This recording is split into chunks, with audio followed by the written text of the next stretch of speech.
Cuando llegué por primera vez a esa morgue, sentía que había algo y que no era normal.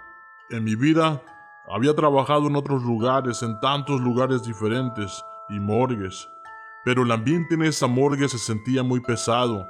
Sinceramente no me sentía bien en ese lugar.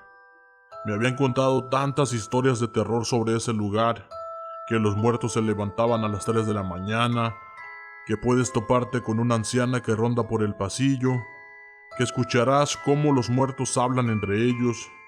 Para mí esas cosas eran puros cuentos. En toda mi carrera nunca había presenciado algo que en verdad me haya dejado sin aliento, y eso que mi turno siempre había sido el de noche. Según cuentan, es cuando más pasan las cosas sobrenaturales y que las almas empiezan a rondar por el lugar. Mi primer turno en esa morgue fue el peor. Me pusieron de asistente a una chica. Se veía muy distraída. Casi no estuvo conmigo. Siempre salía sin avisar. No hablaba mucho. Me dejaba solo incluso por unas horas. Y cuando regresaba, me decía que estaba haciendo otras cosas que no era su trabajo. Me molesté bastante, ya que su trabajo era ayudarme y no andar haciendo otras cosas. No le dije nada, ya que al otro día traería a mi asistente, con el que había trabajado durante muchos años.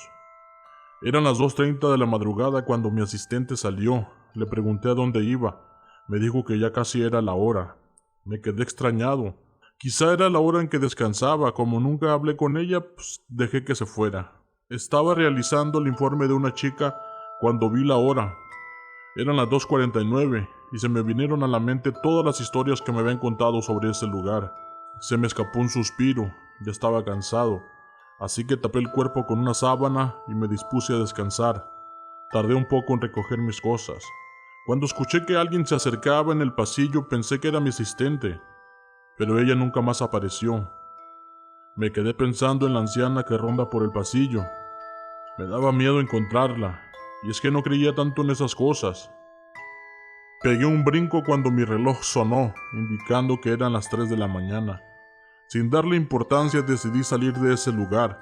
Estaba a punto de hacerlo cuando de repente se apagaron las luces.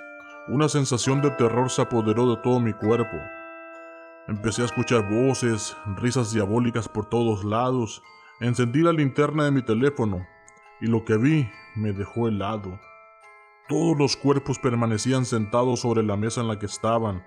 Casi me desmayaba. Quise salir corriendo de ese lugar, pero mi cuerpo no respondía. Por unos segundos me quedé observando cómo los cuerpos hablaban entre ellos. Después de eso ya no supe nada. Al día siguiente, amanecí en una de las salas del hospital. Nadie me preguntó qué había pasado. Al parecer, todos ya sabían lo que vi. Al rato, llegó uno de los doctores, el más veterano del lugar. Sin preguntar nada me dijo: «Sé lo que viste. Qué mala onda que te hayan dejado solo y sin avisarte nada». «¿De qué habla, doctor?». «Hace tiempo llegó una anciana grave al hospital.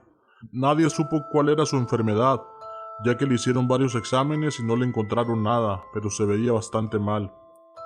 Pasó unas noches en este hospital, y en todas esas noches pedía a gritos que no la dejaran morir. Una madrugada, a las 3 para ser exactos, la anciana se dirigió a la morgue del hospital y con un bisturí mató a uno de los forenses y a una de sus asistentes. Según supe, la anciana había hecho un pacto con el diablo para salvarle la vida a una de sus nietas, que padecía una enfermedad incurable. Cuando realizó el crimen, la anciana ya estaba muerta, y quien mató a los doctores fue el mismo diablo que utilizó el cuerpo de la anciana. Por eso a las 3, el diablo viene a jugar con los muertos, haciendo que hablen, incluso hasta que se levanten. Me habían contado todas esas cosas, pero yo no creía, y la chica que me dejaron de asistente no me mencionó nada. Le dije al doctor: «¿Qué chica? Aquí no hay ninguna chica», me dijo el doctor. «¿Cómo que no? Si yo fuera tú ya no regresaría a esa morgue. La chica que dices seguramente es la misma que mató la anciana. No puede ser, si estuvo conmigo casi toda la noche». La morgue quedó embrujada desde ese día. Ni la anciana, ni el doctor, ni su asistente han querido dejar este lugar. Dicho esto, el doctor salió de la sala y yo me quedé pensando en qué hacer, si seguir trabajando o no en esa morgue. Lo que vi me dejó traumado, así que ya no quise volver más. En un hospital de mi ciudad necesitan un médico forense que tenga el valor de trabajar después de las 3 de la mañana. Aún siguen esperando. Si tú fueras doctor, ¿tomarías el trabajo?